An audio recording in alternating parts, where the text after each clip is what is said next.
Hey guys, it's Vince. Today in this video, we're going to be taking yet another look at a content creator's explanation of CNC electronics. And unfortunately, we're going to take a look at some of the worst practices I've ever seen. And I really want to discuss this because after seeing this video, I think many of you will understand my dilemma as a vendor when I'm trying to explain the best practices, because this is what we're dealing with in terms of trying to get end users down the right path. If you guys are serious about learning CNC electronics and you're serious about understanding how to become profitable with your robot, I highly recommend you get in touch with a professional. Let's jump right in. All right, so I'm just in the process of wiring up this stepper driver on. Let's start the video correctly in that we're explaining our components correctly to our audience. As a content creator, once again, being responsible means I'm providing you the correct information from the start. So first and foremost, he's using servo motors and servo drives, not stepper motors and stepper drives. Now, why is that critical? Well, naturally, when his audience goes online to many of the forums and discusses what he just saw, he's going to start reiterating that he saw a guy use steppers when he's actually talking about servos. Then he goes and contacts a vendor like myself and gets confused on what a stepper or servo is. Ask me how I know this, guys. Think about what I'm telling you. There's a reason that details count, and there's a reason that content creators like this are doing videos. And we'll cover that as we go through, because this is interesting. The left and the stepper motor on the right. I thought I would show you guys how to tell which of the four wires are pairs, because you got two pairs here. The easiest way, I mean, if you don't like to read like me. This is a massive red flag when the content creator explains that they don't like to read. If you're planning on learning CNC electronics, reading is going to be fundamental to learning virtually everything in conjunction with videos, so you can interpret what's false and what's true.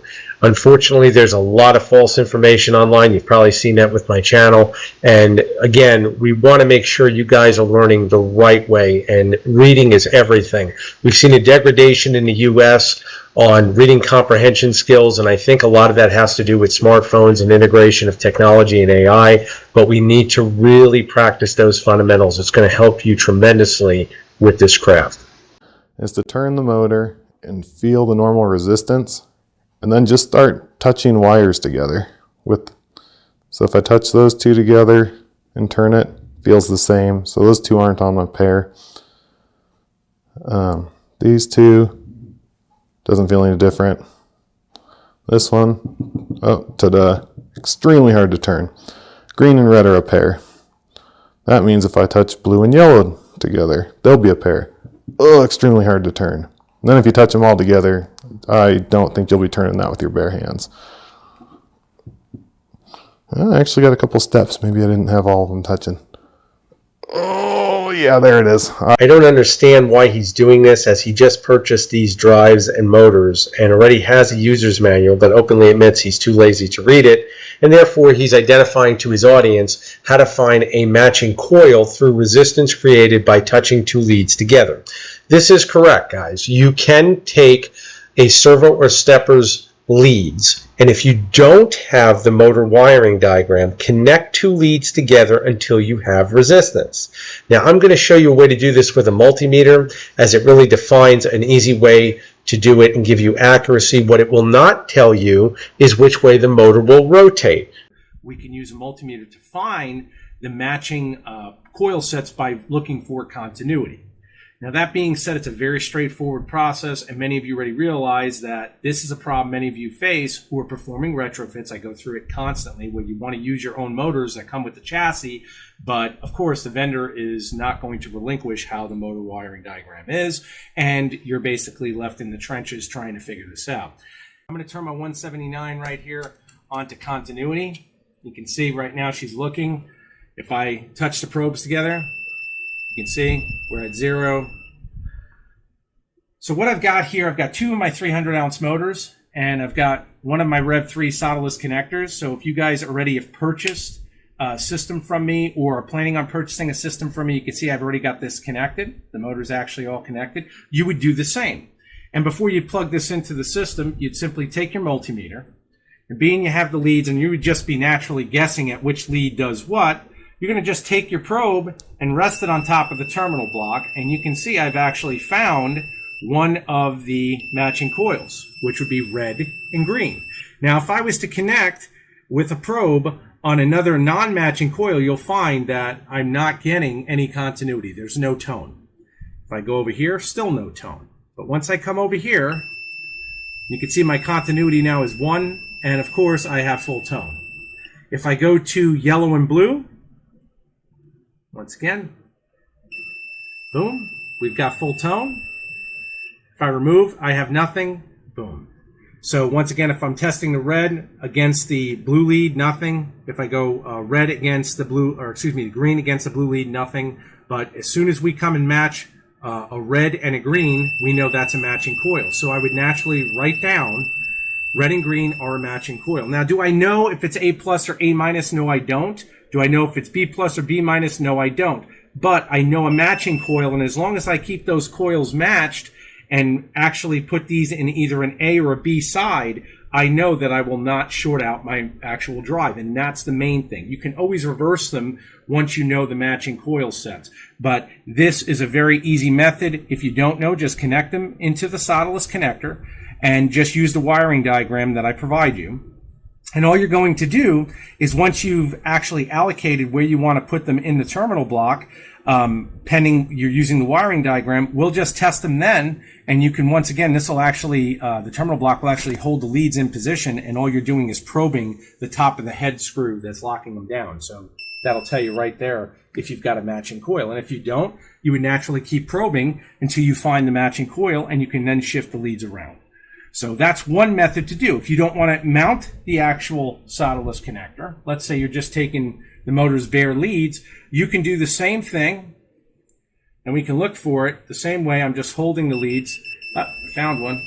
Here we go. Red and green, good. If I go with red and yellow, nothing. If I go red and blue, nothing. As soon as I go red and green, there you go. So again, using a method that, once again, works for you, whatever you want to do. If you want to use the first method that I've actually shared with you guys, which is utilizing an LED, you can definitely do that. But this method, most of you guys have a multimeter present. Again, you certainly don't need a high dollar one to achieve this test. But again, I cannot emphasize enough, purchase a multimeter if you don't have one already, that is going to provide you the accuracy that you really want. And again, I know there's a lot of guys out there saying, you know, I'm on a tight budget, I can't do that. I understand that. All I'm telling you is that whenever it comes to measurement instruments, you really do get what you pay for most of the time. Fluke is no doubt one of the best that you'll get. And again, the numbers that you're achieving with this, especially if we take an ohms reading on any type of resistance level on the system, it's going to pay itself off. In this case, it's just looking for continuity. But you can see just how fast this is.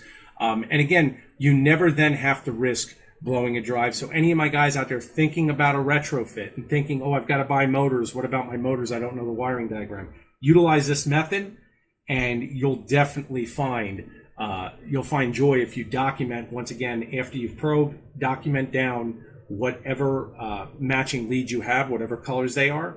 And it's completely arbitrary, once again, on the polarities of the coils, whether it be A plus, A minus, B plus, B minus. The main thing is you found the matching coil set. And once you connect it to the drive, see rotation, you can then identify if it's spinning in the correct direction or not. Now keep in mind, you can reverse the motor's direction through Mach 3 motion control software, whatever motion control software you're using technically. So it's not usually an issue, but in best practice, read your user's manual. That's what it's there for, and that's going to help you learn. You don't want to do things more complicated just to add more content for your video. I can't turn it. Well, we can speed it up though. Jog speed. So works great. Now, here's the cool part though. If I take my big old crescent wrench here, this has a flat spot milled into it, which I also really like because you can plant your set screw right there and you know that it's not going to slip. But if I want to move this sucker, it's fighting me. It goes back to its position. Like, how awesome is that? Like, this is, again, one of those moments that, unless it was caught on camera, many of you would not believe what you're seeing. I know I don't. As a vendor, I've talked about these stories in previous videos, and this content creator deems it necessary to grab a crescent wrench to test whether or not his servo is going to detect a missed position by manually using the crescent wrench to move the shaft out of position. Guys, there are tests you can do with your chassis to determine whether or not the servo is operating correctly by simply operating it past its envelope. And I've discussed this in previous videos, and the servo will act accordingly if it's set up right. This is not what you do. And when I get asked by many potential clients or even clients, hey, why don't you warranty your motors? Now you know why. Now you know why. I mean, looking at this is simply ridiculous.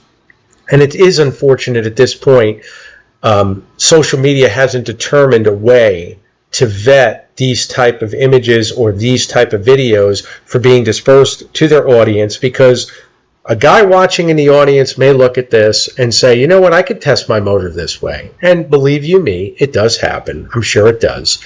And to see this for content without even a disclosure, hey, this is not what I recommend you to do. I'm doing it on, a component just for testing. We don't see that done. This isn't Mythbusters, and you don't have guys that are really going through and thinking about what they're showing their audience. The more frightening part of this whole ordeal is the fact he just purchased these components. So if they did have a warranty, which 99.9% of vendors don't on motors, do you really think that they would honor it? And do you think they should? I mean, you really got to think about that. I'd love to hear what your thoughts are in the comments. jeez. It never did it. It just goes right back.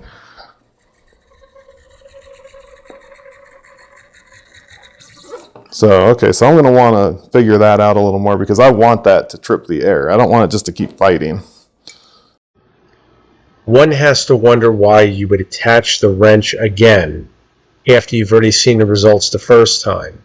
And then he reiterates that he needs to learn a little more as to why it's not generating an error, which is kind of contradictory to the fact that you said you don't like to read, henceforth you didn't look at the user's manual. Guys, I'm not making this up. You're seeing what I'm seeing.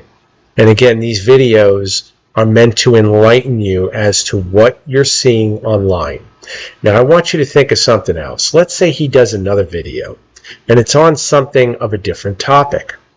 Can we say, or is it safe to assume, that if we see this being done on this genre of topic, that he may not be right in other areas of topic?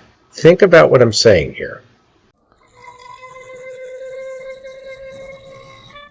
Yeah, there's a way to program it. So I guess I was hoping I could get away with just plug and play and be good to go. But there are no servos, guys, that are plug and play. They all require proper setup and programming, in contrary to stepper motors, which are essentially plug and play. it looks like I will need to be programming it. Finally figured out that he would have to program it. It's just interesting how long it took.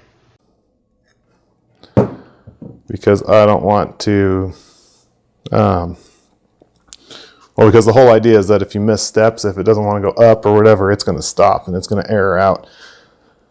I don't want it to be too far off before that happens. Half a turn, who knows? I think I was going past the half a turn right there. After reviewing this video initially, I tried to figure out exactly why this end user would deem necessary to use servo motors. So what I found was a comment in this video of him explaining to someone who had asked him about a G540, and he explained why he decided to go and use servo motors. And I want you guys to see this, because once again, it is very interesting, and it does once again reflect why you have to be cautious when reviewing videos anywhere dealing with CNC electronics. That will be the next step. I'll figure out. It's just a little, it's the old school like phone cord type connection right there. And so I've got to figure out what cord I need for that and how to plug that into my computer. Still refuses to utilize the user's manual that came bundled with the drive that explains exactly what cables he's requiring to communicate with the drive to the PC. Working like this, guys, unfortunately, will lead to nothing but issues. If your area of work looks like this, you can rest assured the odds of you wiring something incorrectly, or once again, just in that term, getting confused, is pretty much inevitable. I have found that most of my clients, when they work in a neat atmosphere, myself included, you never usually have the errors made that you have when things are looking like this. Typically what this tells me is the end user is overwhelmed, he's in a rush, and this is why your area looks like this.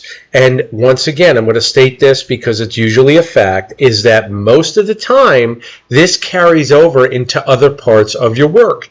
Whether you're a machinist, whether you do contracting of some sort, it really doesn't matter. If you work messy, you work messy indefinitely on other projects. It's an inherent trait, and you can clean that up. But working on this type of stuff in that fashion, you can rest assured most of the time you're going to run into issues. Work in a clean environment, once again, where you're comfortable, not standing up, not walking around. You should be seated so you're nice and comfortable, and you can work on this and really digest what you're doing, eliminate excess wires to keep everything as minimal as possible so that mistakes are kept at bay from you getting confused with the excess wires on your desk. The link in the description, just a note, it's an affiliate link, so if you do decide to purchase something, I get a little bit of a kickback, but I would never recommend something that I don't recommend. How about that? Well, how about that? Did he earn your sales, guys? Because this is essentially the most truthful portion of the video in terms of what his knowledge is actually based around. He realizes that if he puts an affiliate link, he will make a kickback, as he stated. And now his audience is feeling hopefully obligated to purchase the components that they've seen utilized in this video. Of course, they've been utilized wrong up until this point. And I myself, as a content creator and also studying the field of genre that he's in many years to get to the level I am, when I see videos like this, it's kind of despicable to think someone would try to ask their audience to purchase from them when them themselves don't even understand what they're selling. I want you guys to think about that. Think about how many people have purchased from these people, and really they don't even understand what they're marketing. I mean, would it be plausible for someone to sell a car if they didn't know how to drive it? It just is kind of ironic to me that we see more and more of this content coming up. And even a person who has never seen a CNC robot or dealt with electronics in the terms of building something, you could look at his desk as a complete layman and say, this doesn't look right. Yet this individual deems it necessary to come across as an authority, whether he means to or not, which I think we all know he does to some extent, and yet asks for his audience to support him by making a sale on an affiliate link. What do you think about that? Costs $80. We see this a lot with content creators as well, where they'll break their CNC videos into 2, 3, 4-part series to get the most bang for their buck. The issue is you're hoping most of these content creators are responsible in that they're doing their research to provide the most accurate content for their audience to follow should they want to duplicate what's being seen.